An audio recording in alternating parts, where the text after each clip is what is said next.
Te ruego, Señor, que tú abras nuestras mentes y nuestros corazones para recibir el mensaje que tú tienes para nosotros. Ayúdanos, Señor, a concentrarnos en tu palabra y a aplicarla a nuestra vida. Te lo pedimos en el nombre de nuestro querido Salvador Jesús. Amén. En nuestro tema de esta mañana quiero hablarles del más grande de todos los profetas. Ahora todos conocemos los nombres de muchos profetas grandes: Isaías, Jeremías, Lamentaciones no es. Lamentaciones fue escrito por Jeremías. Conocemos a Daniel, Ezequiel, grandes profetas que menciona la Biblia. Pero es sorpresivo el hecho que el más grande de todos los profetas no fue ninguno de estos. Quiero colocar el ambiente para lo que vamos a hablar en nuestro tema de esta mañana, mencionándoles que por un periodo de unos 425 años antes de levantarse Juan el Bautista, quien es el más grande de todos los profetas, y dicho sea de paso, tiene su contraparte al final de la historia también, Juan el Bautista, y esa es la comparación que vamos a hacer en nuestro estudio de esta mañana. Pero por 425 años antes que se levantara Juan el Bautista, hubo un silencio sepulcral profético en medio del pueblo de Israel. Durante ese periodo de 425 años, que se conoce como el periodo intertestamental, porque es el periodo entre el Antiguo y el Nuevo Testamento, hubo silencio profético. No se levantó ni un solo profeta en medio del pueblo de Israel. Como resultado, la historia nos dice que el pueblo de Dios se extravió en gran medida del Señor. Entraron al pueblo de Israel muchas prácticas y muchas doctrinas foráneas al Antiguo Testamento. Muchas cosas que entraron por tradición que no se encontraba en la palabra de Dios.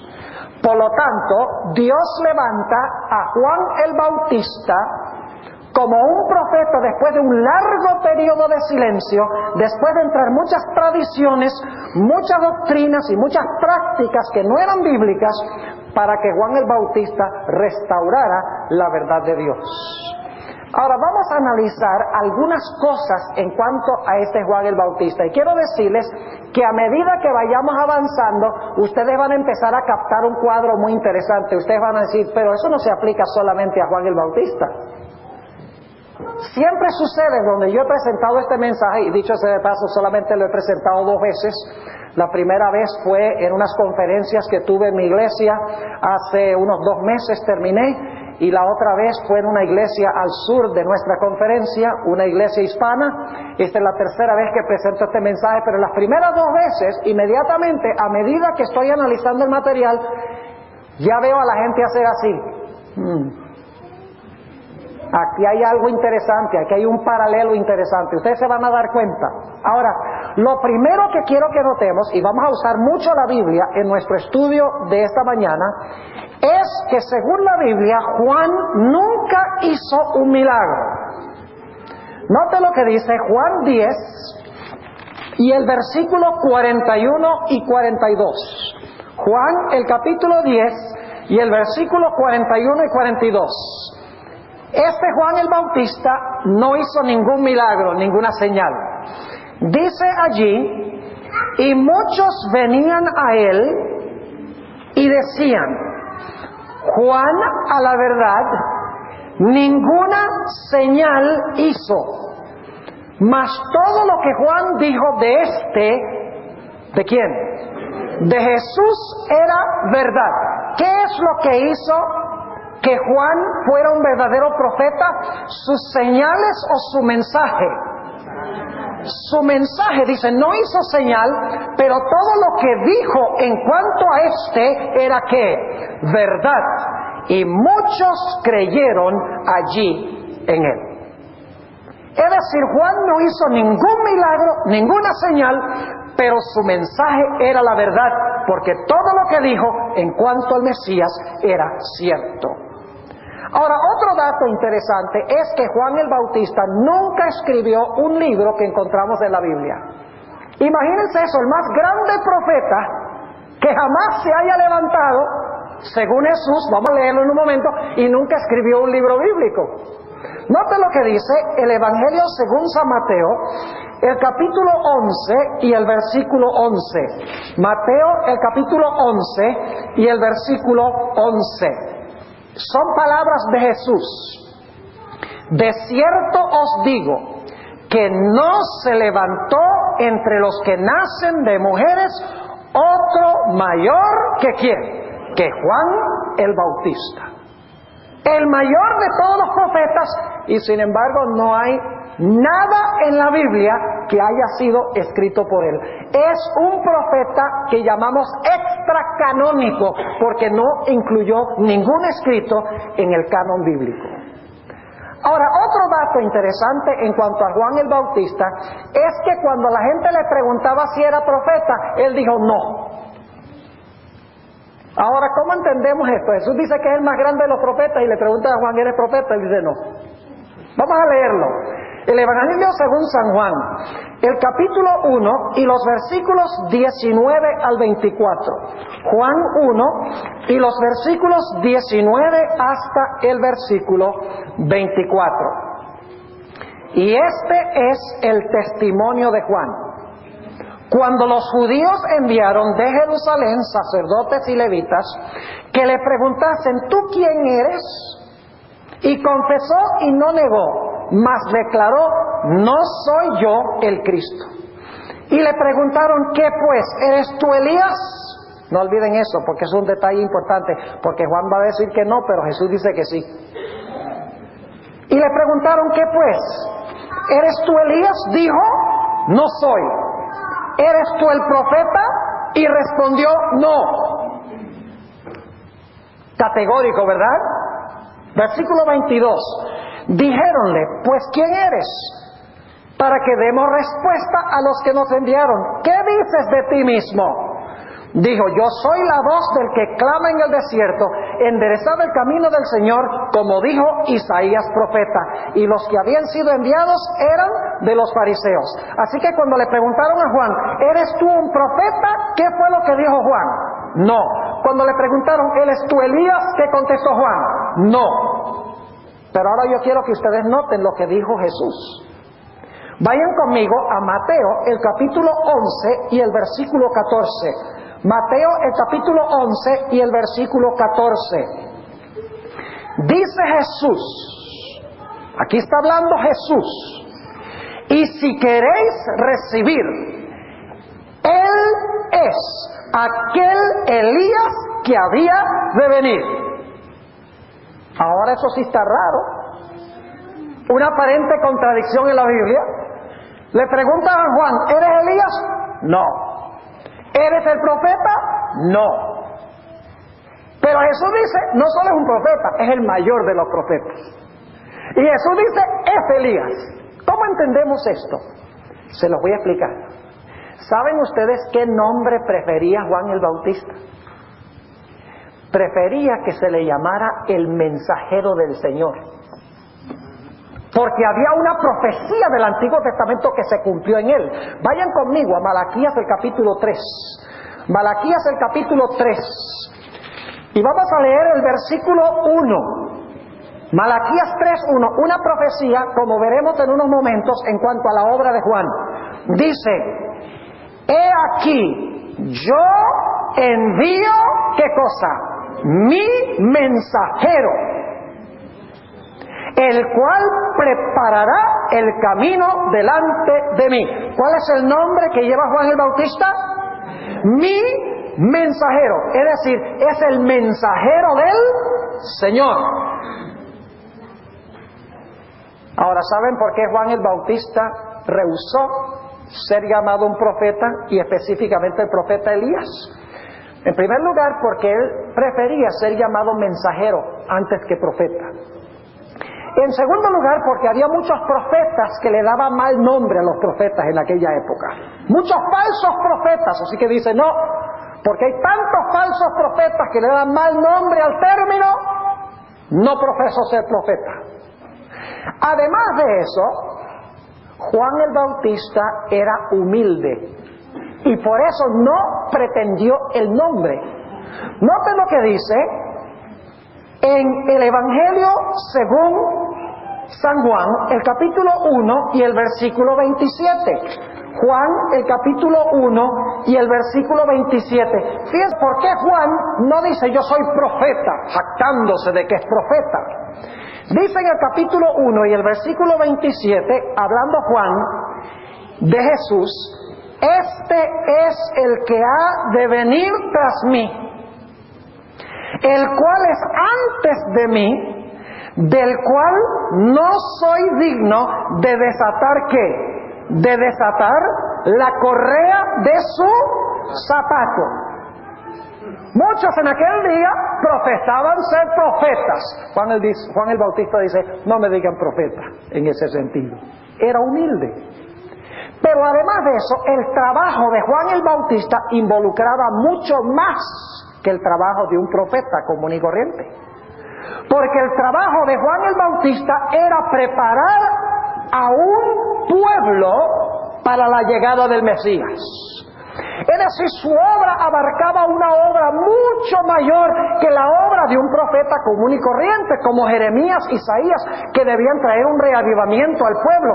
El propósito de Juan era a preparar a un pueblo para recibir al Señor. Incluía todos los aspectos de la preparación del pueblo. Es decir, era más que un profeta.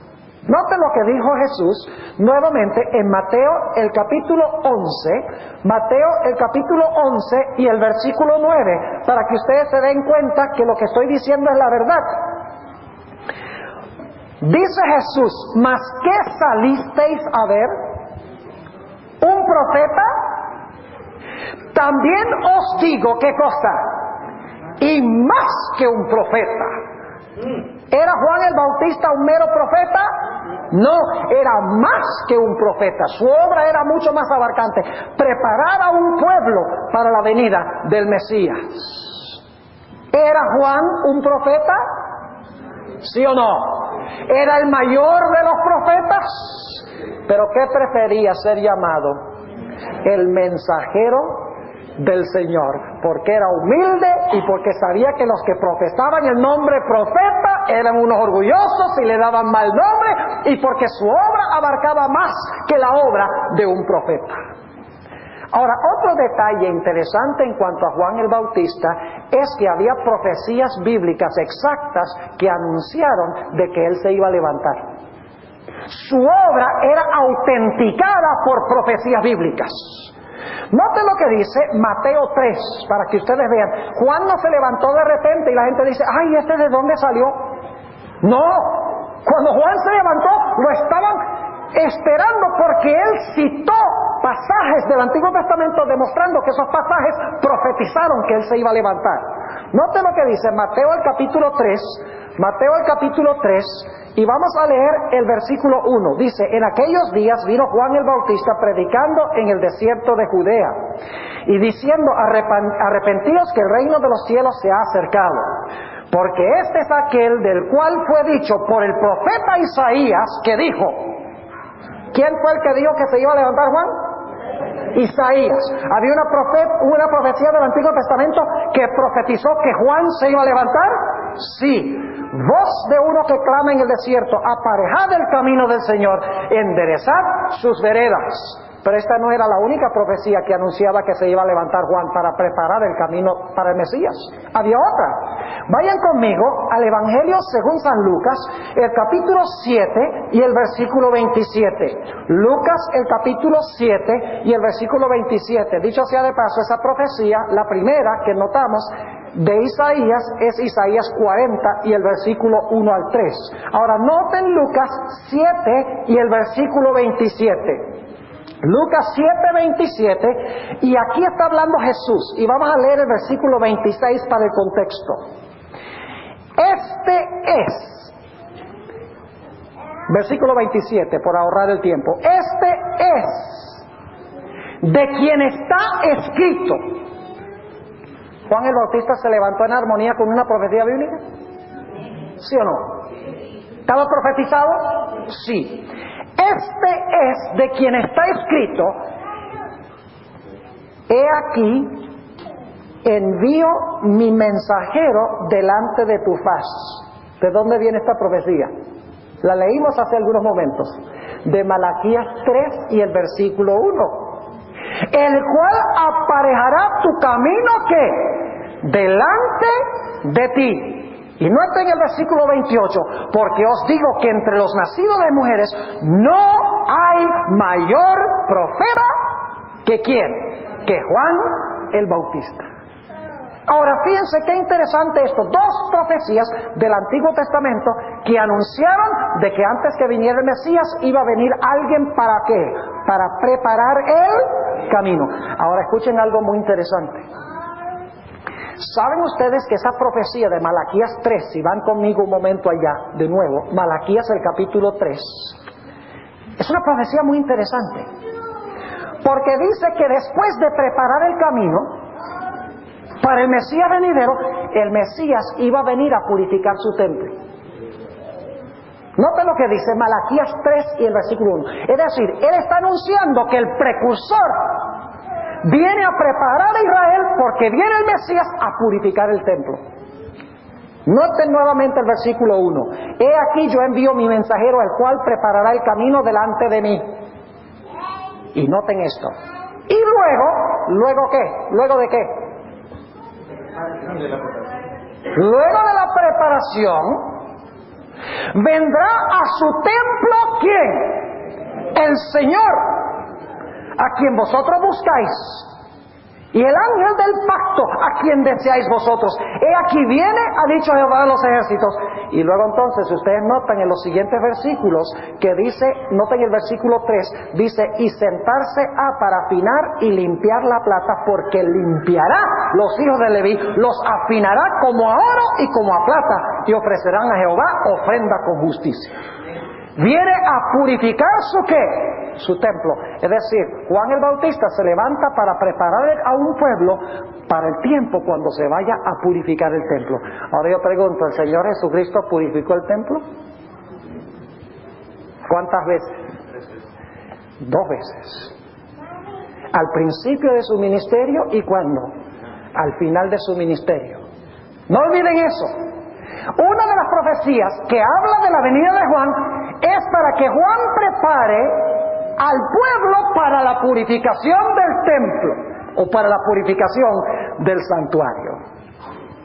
Ahora, otro dato muy interesante en cuanto a Juan el Bautista es que a Juan el Bautista no lo quería casi nadie.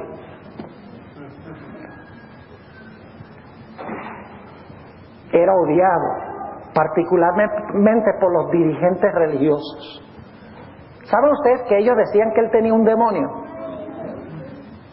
Que su mensaje venía como resultado de la influencia del demonio. Y ustedes dicen, ¿dónde dice la Biblia eso? Noten Mateo 11, 18. Mateo 11 y el versículo 18. Dice allí: porque vino Juan, que ni comía ni bebía, y dicen, ¿qué cosa? Demonio tiene. Imagínense presentando el mensaje de Dios, preparando el camino para el Mesías que va a venir a purificar su templo y a su pueblo. Y los dirigentes religiosos y el pueblo están diciendo que tiene ¿qué? Un demonio.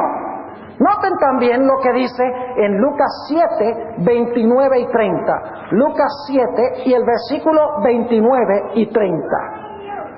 El problema mayor no era con el pueblo, sino con los líderes. Dice en el versículo 29, y todo el pueblo oyéndole, y los publicanos justificaron a Dios bautizándose con el bautismo de Juan. El problema no era con el pueblo mayormente. Versículo 30, mas los fariseos y los sabios de la ley desecharon el consejo de Dios contra sí mismos, no siendo que bautizados de él. Es decir, el rechazo del mensaje profético fue primordialmente entre los ministros de aquella época. Y llegaron a tal punto de decir que estaba endemoniado. Ahora, otro dato interesante que tenemos en cuanto a Juan es que Juan se levantó en medio de un gran despertar religioso. Note lo que dice Mateo el capítulo 3. ¿Ya ven para dónde vamos con todo esto?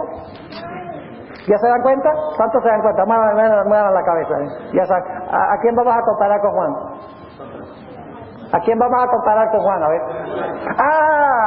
¿Y cómo sabían eso? Si yo no les he dicho nada. Por las características. Nota lo que dice Mateo 3 y el versículo 5 y 6. Mateo 3, 5 y 6. Entonces salía a él ¿qué? Jerusalén y toda Judea y toda la provincia del alrededor del Jordán. Te pregunto, ¿había un gran despertar religioso entre las muchedumbres de aquella época? ¿Gran interés religioso? Claro que sí. ¿Y saben por qué razón? Porque estaba por cumplirse una gran profecía de tiempo del libro de Daniel. ¿Qué profecía de tiempo estaba por cumplirse? Sí, pero ¿cuál profecía de Daniel habla de la venida del Mesías? Iba a terminar la profecía de las 70 semanas. El Mesías iba a ser ungido, iba a ser crucificado a la mitad de la última semana y se iba a cerrar la puerta de la gracia para la nación judía. Por eso había un gran despertar, porque estaba a punto de cumplirse esa profecía de tiempo del libro de Daniel, la profecía de las 70 semanas. Por eso había un alboroto entre la gente. Todo el mundo, dice aquí, salía a escuchar el mensaje de Juan y se arrepentían y se bautizaban. Había transformación de los corazones. Ahora, otro dato interesante en cuanto a Juan es que Juan nunca fue un líder en Israel y jamás fue ordenado. Nunca fue un fariseo, ni un saduceo, ni un escriba, ni ocupó una posición en la organización. Dios lo ordenó y Dios lo llamó para encomendar un mensaje al pueblo, pero nunca ocupó un puesto de liderazgo en medio del pueblo. ¿Y saben qué es interesante? El mensaje de Juan el Bautista era especialmente para ¿quiénes? Para los filisteos, para los babilonios, para los asirios, para los egipcios. ¿A quién fue enviado Juan? A los que profesaban ser ¿qué? Pueblo de Dios. Vamos a anotarlo. Note lo que dice Hechos 13. Hechos, el capítulo 13. Y vamos a leer el versículo 24. Hechos 13 y el versículo 24. Dice, hablando de Juan, predicando Juan delante de la faz de su venida, es decir, de la venida del Mesías, el bautismo de arrepentimiento a todo el pueblo de los romanos. ¿A cuál pueblo? Al pueblo de Israel. Es decir, el mensaje de Elías no era un mensaje para el mundo, era un mensaje para la iglesia de esa época que profesaba servir a Dios. Ahora, ¿por qué levantó Dios a Juan el Bautista? Para enseñar nuevas verdades que nunca se habían conocido. Juan el Bautista trajo a la luz grandes doctrinas que se desconocían antes. Trajo a luz el sábado que no se conocía. Trajo a la luz la reforma pro salud que no se conocía. Yo pregunto, ¿Juan el Bautista presentó algún mensaje nuevo? ¿Trajo alguna doctrina nueva? ¿Alguna enseñanza nueva? ¿De dónde adquirió Juan el Bautista su mensaje? De lo que había sido escrito antes.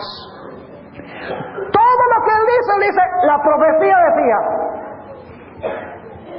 Es decir, el propósito de Juan no es traer nueva luz, no es traer nuevas enseñanzas, nuevas doctrinas. El propósito de Juan el Bautista es que la gente regrese a lo que ellos habían abandonado durante los 400 años de silencio profético en medio del pueblo de Israel. Era que regresaran a los hitos que habían sido olvidados y abandonados. Permítame comprobarles ese punto. Vayan conmigo a Mateo 17 y el versículo 11. Mateo el capítulo 17 y vamos a leer el versículo 11. Es decir, Juan el Bautista no es un innovador, es un restaurador. Es llamado para restaurar la verdad, no para traer nueva verdad. Es para mostrar a la gente el Antiguo Testamento y lo que realmente el Antiguo Testamento enseña en cuanto al Mesías. Note lo que dice Mateo el capítulo 17 y el versículo 11.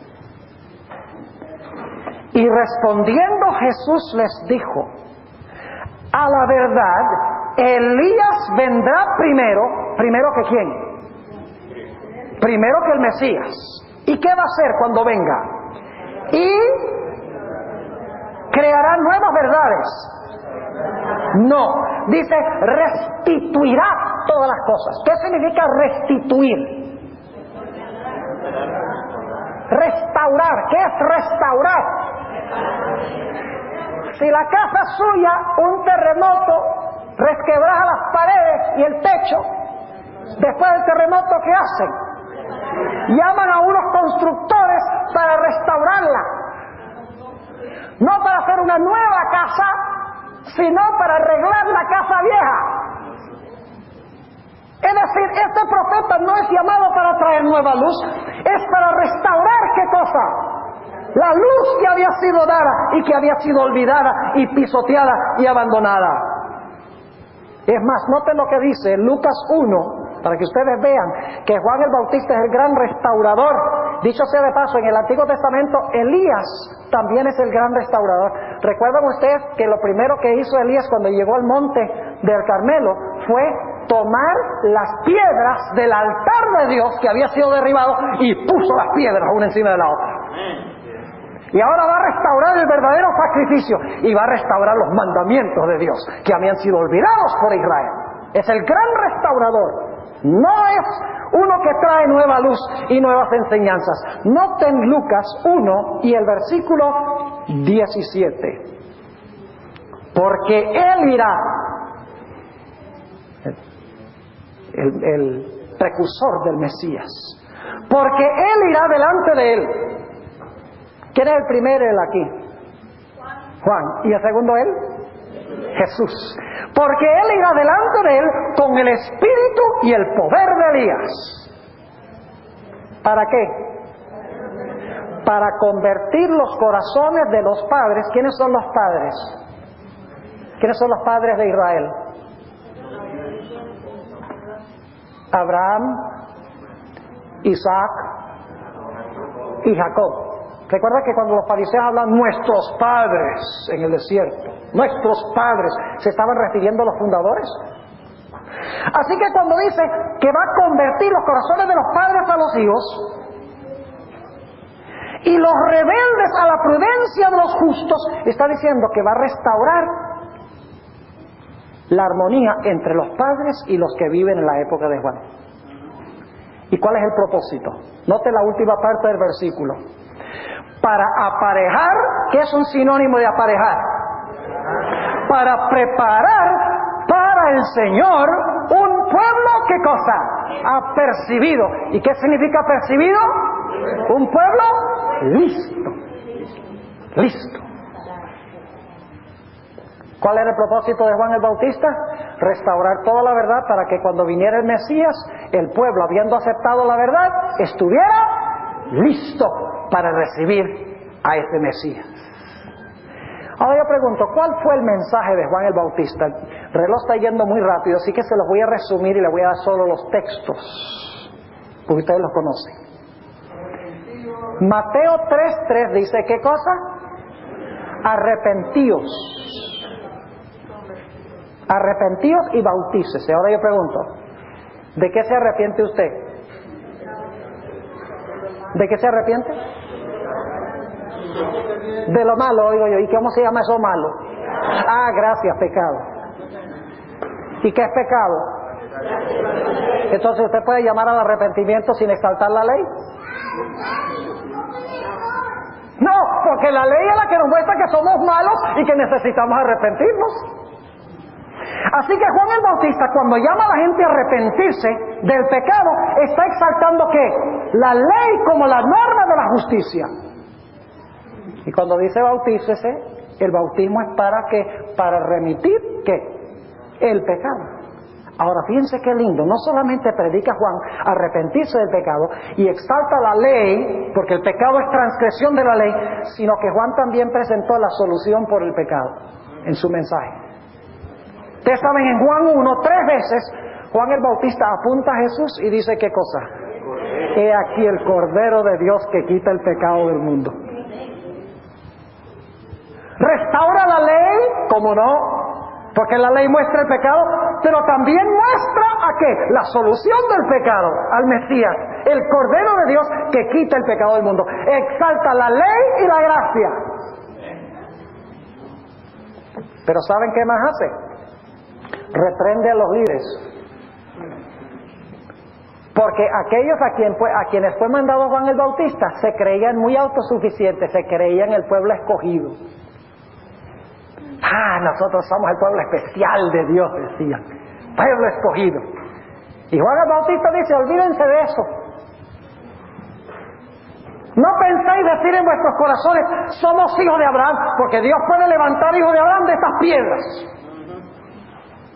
¿Será posible que el último pueblo de Dios también es muy autosuficiente y se cree muy especial porque es el remanente de Dios, pero está negando todo lo que enseña la Biblia? Así que reprende a los líderes. Por eso lo odiaban. ¿Saben ustedes? En la Biblia no hay ni un solo profeta que la gente haya querido. Consígame uno. Los profetas eran odiados, apedreados, crucificados, pisoteados, maltratados por el propio pueblo a quienes eran enviados. Los peores enemigos de los profetas eran el pueblo a quienes eran enviados los profetas. Así que si la gente ataca a la hermana Juan, no me preocupa. Si todo el mundo dice, ay, qué linda esa mujercita, mire qué lindo escribió, a mí sí me encanta eso, todo el mundo le gustara a la hermana Juan, yo digo, eso no cuadra con los profetas. Pero si la gente la aborrece, está en buen camino.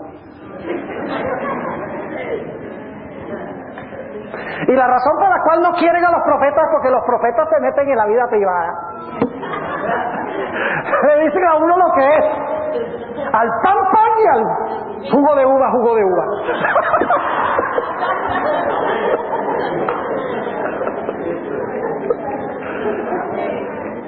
Sí, porque hay que decirlo en una forma adventista. Por eso no quieren a los profetas. No hay ni uno que haya querido la gente a quienes eran enviados. Ahora fíjense, ¿qué más predicó Juan? Primero, arrepentimiento del pecado, pecado es transgresión de la ley. Segundo, reprendió a los líderes, porque no estaban viviendo de acuerdo a la luz que tenían. Tercero, presenta al Cordero de Dios como la solución por el pecado. Cuarto, llama a la gente a producir fruto. No solo llama a recibir el perdón porque usted se arrepintió, sino que llama a cambiar la vida, el fruto. Que el apóstol Pablo dice que el fruto es la santificación. Jesús dijo, esta es la voluntad de mi Padre, que produzcáis mucho fruto. El fruto del Espíritu es decir, Juan dice, mire, arrepiéntanse sí, bautícense para remisión de todos los pecados sí, dice, pero luego produzcan ¿qué? Fruto. Una vida santificada, una vida diferente. Por eso dice, produzcan pues frutos que fluyen del arrepentimiento. Es decir, este verdadero profeta está diciéndole al pueblo, reciban el perdón y también vivan una vida santa, porque viene el Mesías. Prepárense para recibirlo. ¿Saben qué más predicó Juan? El juicio. La hora de su juicio ha llegado. Y ustedes dicen, ¿dónde está eso? Vamos a Mateo 3 para que vean que no lo estoy inventando.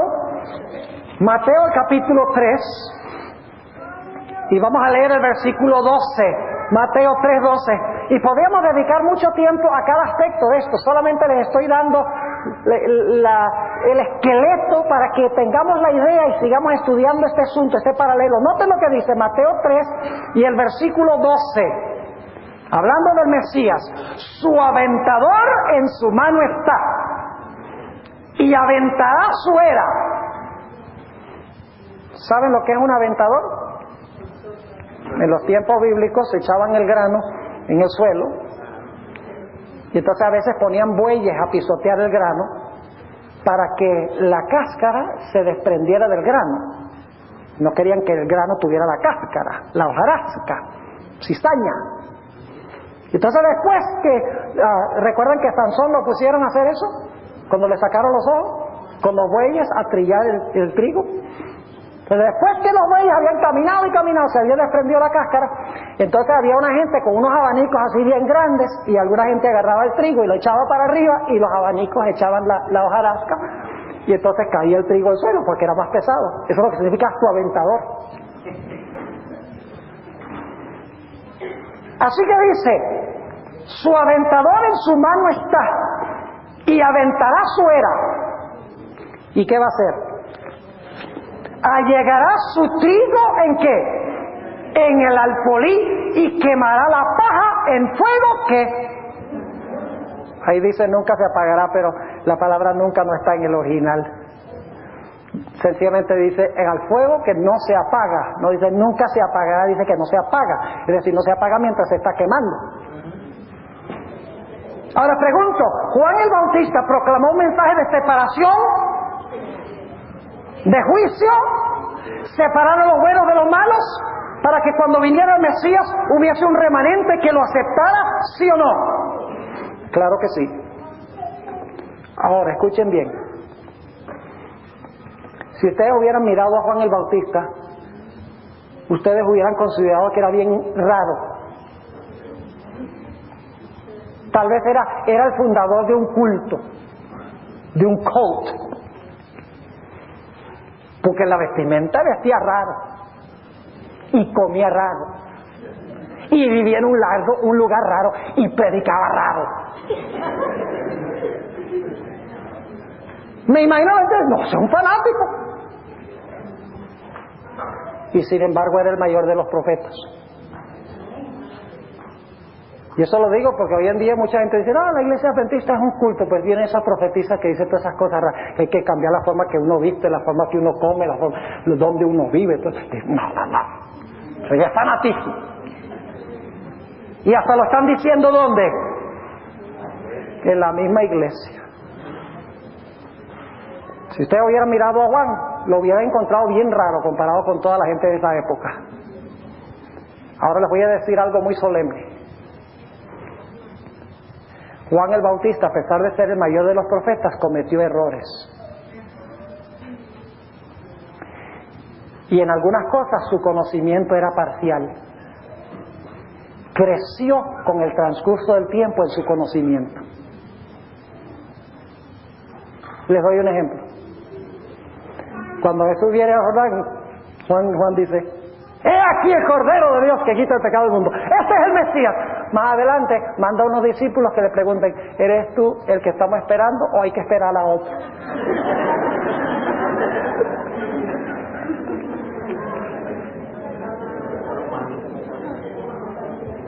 ¿Creció?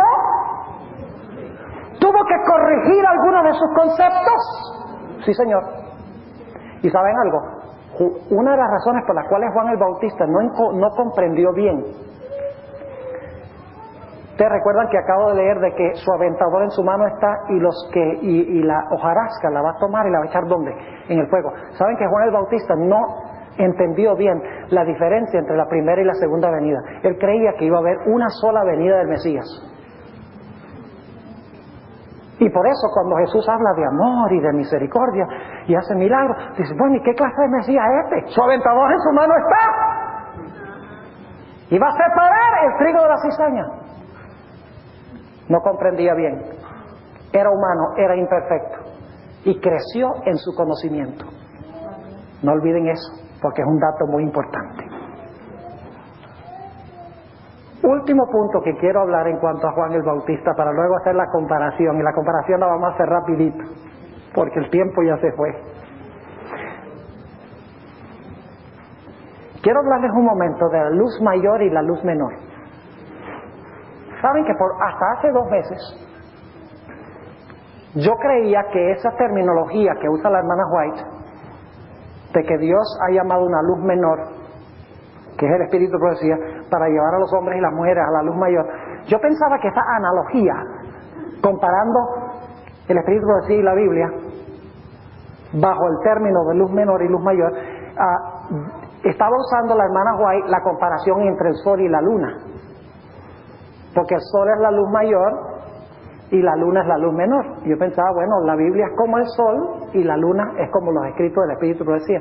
Pero luego al estudiar descubrí que esa no es la fuente de la cual adquiere la hermana White la terminología luz menor y luz mayor. La adquiere es en la comparación entre Juan el Bautista y Jesús. Vayan conmigo rápidamente al Evangelio según San Juan, el capítulo 1. ¿Están cansados? ¿Tienen hambre? ¿Espiritual?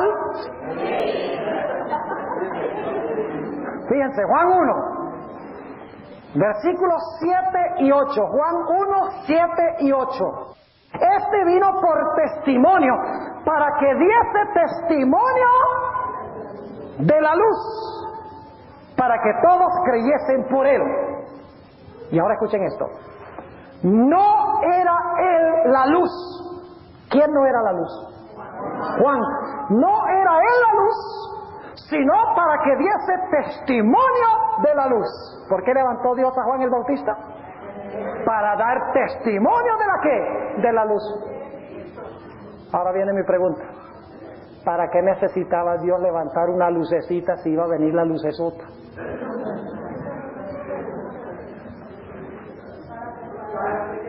¿Para qué la luz menor si había la luz mayor?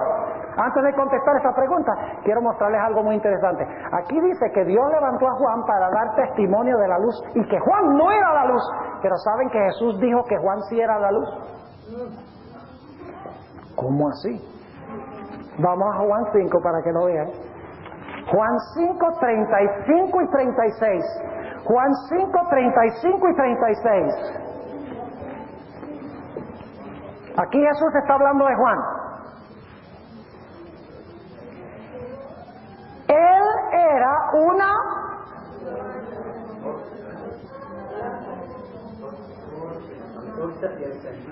¿Qué quiso decir Jesús cuando dijo, yo soy la luz del mundo?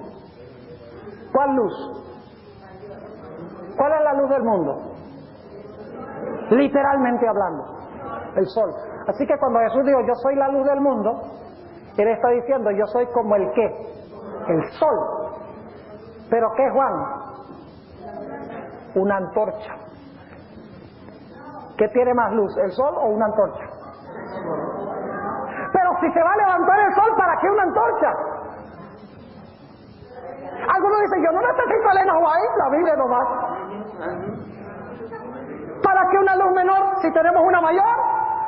Sencillamente porque no obedecen la mayor, por lo tanto Dios levanta una menor para ver si de pronto se despiertan y obedecen la mayor. Se lo voy a comprobar. Note nuevamente el versículo 35. Él era una antorcha que ardía y alumbraba. Y vosotros quisisteis recrearos por un poco a su luz. Mas yo tengo mayor testimonio que el de Juan. ¿Qué es Juan? La luz ¿qué? Menor. ¿Y qué es Jesús? La luz mayor. Ahora vayan conmigo a Juan 5. Versículo 31 al 33 primero. Dice allí, hablando a Jesús, si yo doy testimonio de mí mismo, mi testimonio no es verdadero. Otro es el que da testimonio de mí, y sé que el testimonio que da de mí es verdadero. ¿De quién está hablando Jesús?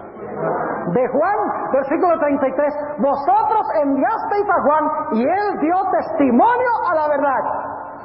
¿Qué tenía Juan? ¿El testimonio de qué? De Jesucristo. Y todo el mundo amaba a Juan. ¿Sabe lo que es interesante? Escuchen bien.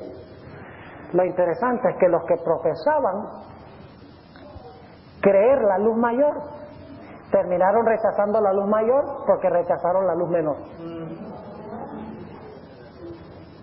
Vamos ahora al capítulo 5 y el versículo 39, donde concluye toda esta argumentación. Versículo 39. Escudriñad las escrituras. ¿Saben ustedes qué es la luz mayor? Las escrituras. Porque las escrituras dan testimonio de quién. Yo pregunto, ¿las escrituras del Antiguo Testamento eran mayores que Juan? ¿Sí o no? ¿Lo que había sido escrito era mayor que el testimonio verbal de Juan? Claro que sí. Noten el versículo 39. Escudriñad las escrituras, o tal vez mejor traducción, escudriñáis las escrituras. Ustedes escudriñan las escrituras. Porque a vosotros os parece que en ellas tenéis la vida eterna. Y ellas son las que dan ¿qué? Testimonio de mí. Yo pregunto, ¿los judíos estudiaban las escrituras? ¿Se conocían los puntos y las comas? La sintaxis y la gramática. Y todo el vocabulario. Sí, señor. Estudiaban las escrituras, pero perdieron el punto principal. No encontraron a Cristo ahí. Así que a pesar de que profesaban tener la luz mayor, no la obedecían. Por lo tanto, Dios levanta a Juan y le dice, vamos a echarle una ayudadita. Y Juan proclama, aquí está, mírenlo. Si no lo ven en las profecías, miren, aquí está el Cordero de Dios que quita el pecado del mundo. Pero como rechazaron la luz mayor, rechazaron también la luz menor. ¿Me están entendiendo lo que yo estoy diciendo? Versículo 39. Escudriñáis las escrituras porque a vosotros os parece que en ellas tenéis la vida eterna y ellas son las que dan testimonio de mí y no queréis venir a mí para que tengáis vida. Ustedes dicen que tienen la luz mayor, pero rechazan el testimonio de Juan. No tienen ni la mayor ni la menor. Y luego noten el versículo 45. No penséis que yo os tengo de acusar delante del Padre. Hay quien os acusa, Moisés, en quien vosotros esperáis. Porque si vosotros creyeseis a Moisés, creeríais a mí, porque de mí escribió él. Pregunto, ¿el pueblo de Dios profesaba tener la luz mayor? ¿De todo el Antiguo Testamento, sí o no? ¿Y lo estaban obedeciendo? ¿Habían visto el significado? No. Por lo tanto, ¿qué hace Dios? Dios levanta a Juan el Bautista para que no haya excusa. Si alguno dice, yo no sabía que Jesús era el Mesías. ¿Cómo que no? Si yo, el Cordero de Dios. Es decir, la luz menor de Juan el Bautista llevó ¿a dónde? A la luz mayor del Antiguo Testamento y mostró cómo las profecías se cumplían en Jesús. Ahora hagamos rápidamente el paralelo con el espíritu de profecía. Se levantó la hermana Elena G. de White después de un largo periodo de silencio profético. ¿Sabe usted que la Biblia dice que pasaron 1260 años que no cayó lluvia espiritual del cielo? Y los dos testigos profetizaron en saco y cilicio. Es decir, no había voz profética. Pero al terminar ese periodo, Dios levantó a Elena White. ¿Cuántos milagros hizo Elena White? Saben que algunas personas en su época la acusaban y decían, esta no puede ser profeta de Dios porque no hace milagros. Escuchen lo que ella dice. Esto se encuentra solo en inglés, Manuscript Releases, volumen 19, página 372. Dice la sierva del Señor, la obra que el Señor ha colocado sobre mí se ridiculiza y escarnece. Pero aún en esto estoy en buena compañía, pues los fariseos hacían lo mismo con el Salvador y con sus obras. Algunos declaran su incredulidad en la obra que el Señor me ha encomendado, porque como ellos dicen, la señora Elena G. de White no hace milagros. Interesante, dijeron Juan no hizo milagros. Pero apuntó ¿hacia quién? Hacia Jesús. Y porque no hizo milagros, muchos lo rechazaron. ¿Cuántos libros hay en la Biblia que se llamen el Evangelio según Elena G. de White? ¿Ah? ¿Escribió ella algún libro bíblico? No es parte del canon bíblico. Entonces no puede ser profeta si no tiene un libro en la Biblia. Entonces Juan el Bautista tampoco es. Yo pregunto, la hermana Elena G. de White, cuando le preguntaron si era profeta, ¿qué dijo? Dice, no, yo no profeso ese nombre. Prefiero que me llamen. ¿Y por qué escogió ese nombre? ¿Por qué tantos nombres que podría haber escogido? Prefiero que me llamen mensajero del Señor. Y saben que ella dice, la razón por la cual prefiero que no me llamen profeta es porque hay mucha gente por allí llamándose profeta y le dan un mal nombre al término. Lo mismo que Juan. Además de eso, la hermana White era ¿qué? Humilde. Y no quería, con orgullo, pretender ser profetisa. Y además de eso, la obra de la hermana Elena G. de White era mucho más grande que la de un profeta común y corriente, porque su obra era preparar a un pueblo para la venida de Jesús, la segunda venida de Jesús. Y Dios prometió que antes de la segunda venida iba a mandar a Elías otra vez. Lo dice Malaquías 4. Yo pregunto, ¿Dios levantó a la hermana White en armonía con una profecía bíblica? Y entonces el dragón fue airado contra la mujer y se fue a hacer guerra contra el remanente de la simiente de ella, los cuales guardan los mandamientos de Dios y tienen el testimonio de Jesucristo. ¿Es esa una profecía de que en el pueblo remanente iba a haber el don de profecía, sí o no? Claro que sí. Pregunto, ¿se levantó Elena G. de White en medio de un gran reavivamiento religioso cuando estaba por cumplirse una profecía del profeta Daniel? ¿Qué profecía es esa? ¿Han oído hablar del gran reavivamiento y el escándalo de los mileritas? Digo escándalo porque hay mucho movimiento en Norteamérica. ¿Qué iba a hacer Jesús cuando se terminaran los 2300 días? Purificar el santuario. ¿Y qué iba a hacer el Mesías después que Juan terminara su obra? Purificar el templo. La hermana Elena G. de White es odiada por muchos aún en la iglesia, muchos líderes y pastores. Es triste tener que decirlo, pero aún en la dirección de la obra hay personas que no quieren que se sepa de Elena White. En mi propia iglesia hubo, y puede ser que haya uno que otro, me dijeron, no cite a la hermana Elena G. de White en sus sermones. Imagínense, en una iglesia adventista, adventistas diciendo eso. Ya gracias a Dios la mayoría se han ido a otra iglesia, pero se han venido muchos.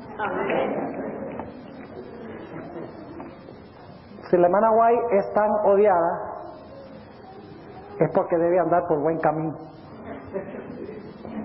La hermana Elena de White nunca fue una líder de la iglesia adventista. Nunca fue ordenada por manos humanas. Nunca ocupó un puesto en la iglesia. Fue enviada como mensajera al pueblo remanente de Dios. No al mundo, sino al pueblo remanente de Dios. Su mensaje es para el pueblo de Dios. Su mensaje es el mismo mensaje de Juan. Llama al arrepentimiento. Exalta la ley de Dios. Apunta al Cordero de Dios que quita el pecado del mundo. Si no lo creen, lean el libro deseado de todas las gentes. Amonesta a los líderes de la iglesia a un reavivamiento y una reforma. Llama al pueblo a producir el fruto de la santificación y proclama: la hora de su juicio ha llegado, con el propósito de preparar a un pueblo para la segunda venida. La hermana Elena de White fue humana. Algunos le dicen la papisa de papel, despectivamente. Porque a veces tratamos de forzar a la hermana White y no nos damos cuenta que la hermana White creció en su conocimiento. En sus escritos creció en su conocimiento. Por ejemplo, algunos toman el asunto de la puerta cerrada. Oh, la hermana White dijo que en 1844 se cerró la puerta de la gracia para el mundo. Y lo escribió. ¿Cómo no? Lo escribió. Pero luego más adelante ella dice, escribí demasiado rápido. Y ella misma se corrigió y dijo, no entendí bien. Se cerró, sí, para aquellos que rechazaron el mensaje del fuerte clamor de medianoche, pero no para aquellos que no conocieron. Y para aquellos que tienen problemas con esa idea de que la hermana White, uno tiene que leer todo lo que ella escribió para ver si ella creció en su conocimiento. Para los que tienen problemas con eso, hay casos bíblicos. Por ejemplo, Natán le dijo a David una noche, David, tú vas a construir el templo del Señor. Ay, David se siente también. La próxima mañana va Natán y dice, anoche el Señor me dio un sueño, tú no vas a construir ningún templo.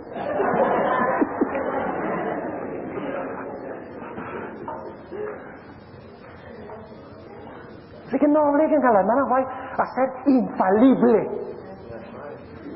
Es más, la misma Biblia, los autores crecen en su conocimiento.